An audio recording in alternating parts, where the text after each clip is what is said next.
Vous l'avez peut-être déjà compris, ou peut-être que vous n'y croyez pas encore totalement.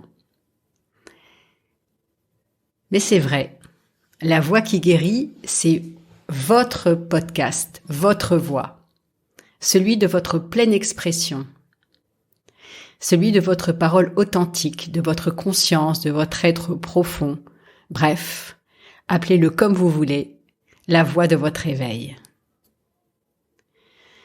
Alors directement viennent des questions comme déjà il faut s'entendre sur ce qu'est l'éveil. C'est quand même très compliqué. Et puis qu'est-ce que je pourrais dire là-dessus moi ? Bon, c'est vrai, j'écoute très souvent des podcasts de philosophie, de sagesse, de spiritualité. Ça fait longtemps que je fais du développement personnel et comme tu le dis, Laurence, du dépouillement spirituel. Mais si je me compare à X, Y ou Z des voies spirituelles, je trouve que j'en suis loin. J'aimerais bien, mais je sens que je fais pas le poids. C'est vrai, j'ai eu des... Mais je suis pas sûre. Enfin, je suis en chemin, tu vois. Un jour peut-être. Tu crois ? C'est quoi déjà le nom de ton podcast ? La voix qui guérit. Parce que si toi tu n'en es pas sûr, eh bien moi j'ai quand même envie de l'entendre ton histoire de réveil ou d'éveil. Parce qu'on a tous cette nature éveillée et qu'elle est déjà exprimée au travers de brefs aperçus de liberté, d'expériences lumineuses d'amour inconditionnel et même de rencontres avec ce plein potentiel que nous pourrions être tentés d'appeler le vide. Et ça, c'est vous qui me le raconterez. Ce qui arrive souvent, c'est que nous n'avons personne avec qui le partager et que cela reste enfermé dans notre boîte noire intérieure, notre intimité, comme on dit, notre placard aux souvenirs, alors que maintenant, il est temps de faire notre coming out spirituel. Pourquoi maintenant ? Parce que cela contribue à reconnaître l'immense privilège d'être vivant et pas seulement survivant sur cette planète sublime qu'est la Terre, et en ce qui me concerne, de partager mon amour des êtres humains et le bonheur d'être terrienne. Cela dit, je suis assez d'accord pour que ce soit attractif et transmissible à grande échelle sur un podcast grand public. Ça demande de déblayer un peu le terrain de notre expression. En effet, si je vous demande de but en blanc, raconte-moi ton éveil, ça n'ira peut-être pas tout de suite dans la pleine expression de votre être, car franchement, nous ne savons pas encore ce que c'est et comment ça marche, n'est-ce pas ? Alors c'est au fil des semaines et ensemble que nous allons apprendre à reconnaître, à accueillir, à ressentir, à nommer, et puis exprimer à pleine voix ce que pour commencer, notre petite voix intérieure nous souffle tout bas. Pourquoi raconte-moi ton éveil ? Simplement pour appeler un chat, pour ne pas se laisser au bord de la route du meilleur de nous-mêmes, pour démocratiser la conscience que nous partageons tous, même si elle est parfois bien enfouie, pour rendre l'éveil visible en chacun et à chacun, pour pouvoir en parler naturellement, avec sa boulangère, sa mère ou sa collègue de bureau, plutôt que de parler de la pluie et du mauvais temps.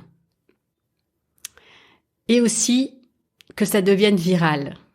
Le virus de la joie par la pleine expression, la contagion de la simplicité par la vérité profonde, l'épidémie de l'amour par l'union des apparents opposés. Bon, je vais m'arrêter là, car je crois que vous avez compris. Même si vous comprenez pas exactement ce que je dis, au moins vous ressentez ma passion à le partager, avec légèreté et authenticité, car j'adore raconter des histoires vraies. Alors commençons par le commencement. On nous dit « Au commencement était le Verbe », 3 petits points. Celui de notre pouvoir de création et d'auto-révélation. Et comme l'indique le titre « La Voix qui guérit », le podcast qui libère la parole de notre pleine expression, je vous invite justement à la pleine expression de votre être profond. Et je mets votre entre guillemets, car les ruisseaux menant à la même rivière, peut-être allons-nous réaliser qu'il n'y a pas de différence fondamentale entre nous et que nous allons nous reconnaître comme un dans cette fertile diversité. Comment commencer à aborder le sujet de l'éveil? Sans complexe et avec des références.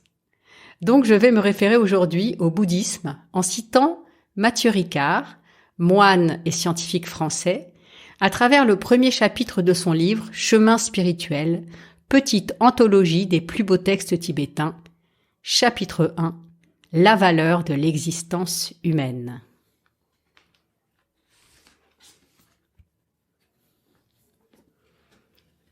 Je commence. La première démarche de celui qui aspire à suivre la voie spirituelle est de comprendre à quel point la vie humaine est précieuse. Utilisée à bon escient, elle nous offre une occasion unique d'actualiser le potentiel d'éveil qui se trouve en nous tous, mais qu'il nous est très facile de négliger ou de dilapider. Selon le bouddhisme, parmi toutes les formes de vie que l'on peut prendre dans la ronde des existences, le fait de naître humain est éminemment rare. On le compare à un banquet dont on se délecterait après des siècles de disette. L'une des raisons pour lesquelles cette existence est si précieuse est la possibilité qu'elle nous offre de reconnaître et de développer l'essence ou potentiel de la bouddhéité, qui est la nature fondamentale de tout être conscient. Cette nature temporairement voilée par la confusion mentale et les émotions perturbatrices reste enfouie comme un trésor à l'intérieur de nous. La pratique de la voie bouddhiste ou dharma consiste à éliminer ces voiles. Elle ne sert pas à construire l'état de Bouddha, mais simplement à le révéler. Car on ne peut rien ajouter ou retrancher à cette nature, qui n'est autre que le fondement même de notre esprit. Les qualités acquises sur le chemin de l'éveil ne sont pas fabriquées de toutes pièces. Elles reflètent l'actualisation graduelle de notre nature, à l'image de l'éclat d'un joyau qui se manifeste au fur et à mesure que l'on débarrasse celui-ci de la fange qui l'enveloppait. Fin de l'extrait. Ce texte nous donne donc une première définition de l'éveil, comme ce potentiel encore voilé, ou un joyau entouré de sa gangue. Un sentiment que nous pourrions avoir sur nous-mêmes quand nous n'y voyons plus clair à l'intérieur, ou que nous sommes perdus entre les différentes couches de notre expérience. Pourtant, à certains moments, l'évidence est là. Tout s'éclaire, et peut-être pendant quelques instants, une connaissance se révèle avec le soulagement de se trouver enfin. Voilà ce que nous allons partager sur la voie qui guérit. Donc, lorsque je vous demanderai bientôt « Raconte-moi ton éveil », ce n'est pas « Raconte-moi ton histoire ». C'est « Raconte-moi l'être ou l'âme ou la conscience ou l'essence », chacun l'appelle comme il veut, qui se cache derrière l'histoire et qui l'éclaire. Nous commencerons donc ces séances, individuelles ou collectives, par une méditation simple, puis je vous inviterai à vous présenter en quelques mots, en commençant par votre prénom. Je vous demanderai de raconter ce moment de bascule que vous ressentez comme un éveil et ce que ça a changé concrètement dans votre vie. Ensuite, nous verrons ce qui vient spontanément. Cette expression, cette pleine expression, va nous demander de faire la différence entre notre parole superficielle, celle qui raconte, et la parole authentique, votre voix qui guérit. De faire la différence entre les faits et la profondeur, entre les apparences circonstancielles et la vérité. La pleine expression est une manifestation de vérité. Elle est porteuse de lumière, autorévélatrice et source de guérison. C'est la voix qui ouvre la voie. Pour participer à l'un des prochains Zooms d'expression, vous trouverez en description de ce podcast toutes les informations et le lien pour pouvoir vous inscrire. Car poser sa parole, c'est déjà guérir. Poser sa parole, c'est la voie qui ouvre à sa propre voie. Maintenant, vous l'avez bien compris. La voix qui guérit, c'est un laboratoire oratoire. Et cet effeuillage de la parole nécessite aussi un élagage de notre manière de communiquer, avec une mise à nu de l'information vraie. Première étape. Parler plutôt que discuter. Dans parler, il y a parole, et dans discuter, et moi j'aime bien dire se discuter, il y a opinion. Je vous laisse sentir la différence entre une parole et une opinion. Deuxième étape, très importante dans la parole, faire silence pour entendre notre petite voix intérieure et apprendre à nous écouter plus profondément et aussi à développer notre intuition. Laisser se faire le chemin intérieur pour cette remontée d'informations, cette auto-révélation qu'on peut appeler intuition. Aussi, ça nous demande d'y croire, de pouvoir l'entendre et finalement de commencer à mettre cette voix en l'entraînant au centre de notre vie. Sinon, qui parle? Si ce n'est pas cette petite voix intérieure ou cette voix profonde. Troisième étape, s'éclaircir la voix, en s'entraînant à parler vrai, ce qui ne veut pas dire tout ce qui nous passe par la tête. À parler de nous, avec intimité, à développer un langage de subtilité et de précision, comme on pourrait le faire dans la communication consciente, ou comme c'est présenté aussi parfois dans la communication non violente, mais avec moins de protocole. Quatrième étape, apprendre à méta-communiquer. C'est une forme de dialogue conscient, intérieur, qui consiste à communiquer sur le processus de ce que l'on veut partager et pas seulement sur le contenu de l'histoire. Par exemple, commencer par « en ce moment, je me sens », etc. Il est question aussi dans ce dialogue de, comme c'est souvent un aller-retour entre cette personne ou ce personnage et puis cet aspect plus éveillé, c'est de respecter cette personne émotionnelle que nous pensons être et d'ouvrir petit à petit un dialogue avec l'être profond que nous sommes dans notre nature véritable.